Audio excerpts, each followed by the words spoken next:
विकास की बढ़ती रफ्तार ने भारत को दुनिया में सबसे अधिक इंटरनेट इस्तेमाल करने वाला देश बना दिया है।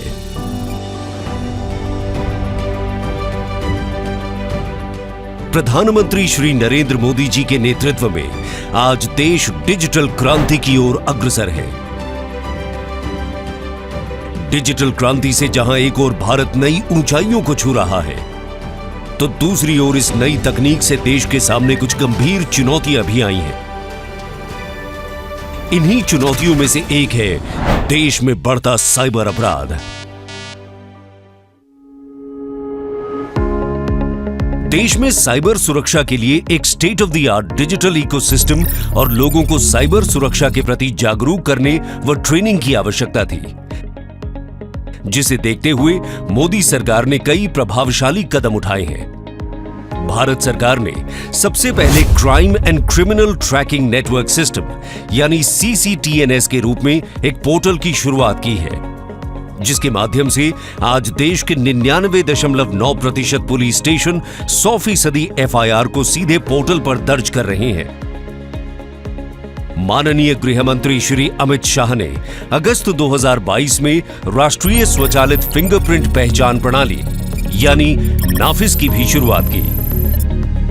इस पोर्टल के माध्यम से अब तक 6 करोड़ से अधिक रिकॉर्ड्स को इंटीग्रेट किया जा चुका है।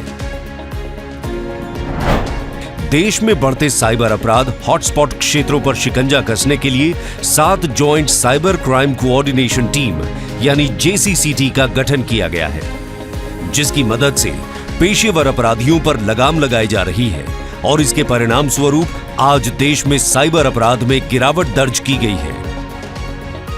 माननीय प्रधानमंत्री श्री नरेंद्र मोदी के दूरदर्शी विजन से देश में आपराधिक न्याय प्रणाली के विभिन्न स्तंभों के बीच सूचना के निर्बाध हस्तांतरण को सक्षम बनाने के लिए इंटरऑपरेबल क्रिमिनल जस्टिस सिस्टम यानी ICJS की घोषणा की गई है। इस रिफॉर्म के माध्यम से देश में ई-पुलिस, ई-कोर्ट, ई-अभियोजन, ई-फॉरेंसिक और ई-जेल जैसे प्रावधान बन पाए हैं। ICJS के दूसरे चरण में वन डेटा वन एंट्री के सिद्धांत पर अब एक सुरक्षित क्लाउड बेस्ड कलेक्टिव डेटाबेस होगा, जिसका इस्तेमाल न्याय व्यवस्था में मौजूद हर व्यक्ति कर सकेगा। देश की बढ़ती आबादी और विकास की तेज गति को ध्यान में रखते हुए जस्टिस सिस्टम को भी एक बड़े सुधार की जरूरत थी। कई वर्षों से लंबित मामलों के जल्द निपटान के लिए एडजर्नमेंट अलर्ट मॉड्यूल बनाया गया है, जिससे आम जन को न्याय मिलने का समय भी बहुत कम हो जाएगा।